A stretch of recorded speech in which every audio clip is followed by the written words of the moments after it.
আসসালামু আলাইকুম ভাই। ওয়ালাইকুম আসসালাম রাহমাতুল্লাহি ওয়া বারাকাতুহু। ইসলাম ধর্ম কি বৈবাহিক ধর্ষণের অনুমোদন দেয়? বোন প্রশ্ন করলেন ইসলাম কি বৈবাহিক ধর্ষণের অনুমোদন দেয়। ম্যারাইটাল রেপ এই শব্দটা চালু করেছে পশ্চিমা মিডিয়া। এই বৈবাহিক ধর্ষণ যেন জিজ্ঞেস করছেন ইসলামিক নাচের পার্টি আছে কিনা অথবা ইসলামিক মদের পার্টি, দুটোই পরস্পর বিরোধী। বিয়ে আর ধর্ষণ পরস্পর বিরোধী, এটা দেখবেন পশ্চিমা বিশ্বে। যেন বলছেন একজন লোক লম্বা এবং বেটে অথবা মোটা চিকন মানুষ দুটোই অপোজিট। অথবা ধরেন বলা হলো Islamic musical dance party, musical dance ইসলামে হারাম, তারপরে মিউজিক্যাল ডান্স পার্টি। একইভাবে বৈবাহিক ধর্ষণ, বিয়ে একটা পবিত্র চুক্তিনামা, নিকা পবিত্র অঙ্গীকারনামা। আর যখন একজন পুরুষ এবং একজন মহিলা তারা বিবাহ বন্ধনে আবদ্ধ হয়, স্বাভাবিকভাবেই তাদের মধ্যে সম্পর্ক স্থাপনের অনুমতি আছে। হ্যাঁ, বিনা কারণে জবরদস্তি করা উচিত না, তবে একইভাবে একজনের আরেকজনকে প্রত্যাখ্যান করাও উচিত না যদি কোনো চাহিদা থাকে। ম্যারিটাল রেপ বা বৈবাহিক ধর্ষণটা পশ্চিমা মিডিয়ার বানানো শব্দ। ইসলামে এটার কোনো গুরুত্ব নেই। ইসলামে এটা আমাদের দায়িত্ব, এটা আমি আগেও বলেছি। আল্লাহ পবিত্র কোরআনে বলেছেন সূরা বাকারা 2 নম্বর অধ্যায়ের 187 নম্বর আয়াতে, হুন্না লিবাসুল লাকুম ওয়া আনতুম লিবাসুল লাহুন্না। অনুষ্ঠানের প্রথমে আমি এই আয়াতটা দিয়ে শুরু করেছিলাম যে তোমাদের স্ত্রীগণ তোমাদের পরিচ্ছদ আর তোমরা তাদের পরিচ্ছদ। পরিচ্ছদের কাজ হলো একে অন্যকে রক্ষা করা, গোপন করে রাখা, একে অন্যকে সুন্দর করা। যদি বলেন যে স্বামী স্ত্রী একে অন্যের পরিচ্ছদ, তাহলে তো তারা একে অন্যকে সাহায্য করবে। যদি না করে তাহলে তো পরিচ্ছদের উদ্দেশ্যটা পূরণ করছে না। আমার পোশাক পরিচ্ছদ আছে, পরি না, মানে আপনার যদি একটা পোশাক থাকে সেটা তো আপনি পরবেন। যদি পোশাকটা না পরেন তাহলে তো সেটার উদ্দেশ্য পূরণ হবে না।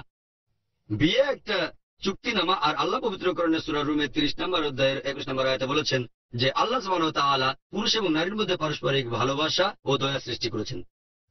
এখানে আমার মনে হয় যে ধর্ষণ এর সংজ্ঞা হলো জোরপূর্বক বিপরীত লিঙ্গের সাথে যৌন সম্পর্ক স্থাপন। যদি একজন পুরুষ কোন মহিলার ইচ্ছার বিরুদ্ধে জোর করে কখনো যৌন সম্পর্ক স্থাপন করে, সেটাই ধর্ষণ। এখানে ধরে নেওয়া হয় এদের মধ্যে বৈবাহিক কোনো সম্পর্ক নেই, এখানে বিয়ের কথা বলা হয়নি। টেকনিক্যালি ধর্ষণ মানে জোর করে যৌন সম্পর্ক স্থাপন করা কোনো মহিলার সাথে তার সম্মতি ছাড়া, জোরপূর্বক, এটা টেকনিক্যাল শব্দ।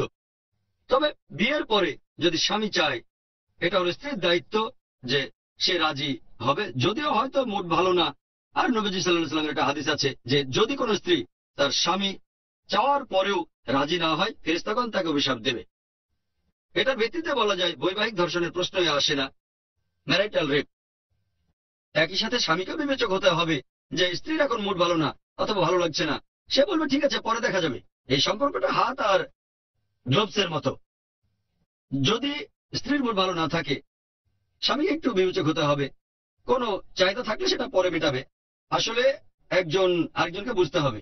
ধরেন স্ত্রী অর্ধেকের বেশি সময় প্রত্যাখ্যান করেছে, এক্ষেত্রে স্বামীর জন্য বারবার বলা কঠিন। তাই এখানে একে অন্যকে বুঝতে হবে। ইসলাম ধর্মে ম্যারিটাল রেপ বা বৈবাহিক ধর্ষণ বলে কিছু নেই। পশ্চিমা দেশগুলোতে এটা আছে, ইসলাম ধর্মের স্থান নেই। আশা করি এটা পেয়েছেন। মদিনার বুলবুল নবী রাসূলুল্লাহ, আল্লাহ তুমি অপরূপ, না জানি কত সুন্দর। একদিন চলে যাব পৃথিবী ছেড়ে, চলে যাব বহু দূরে।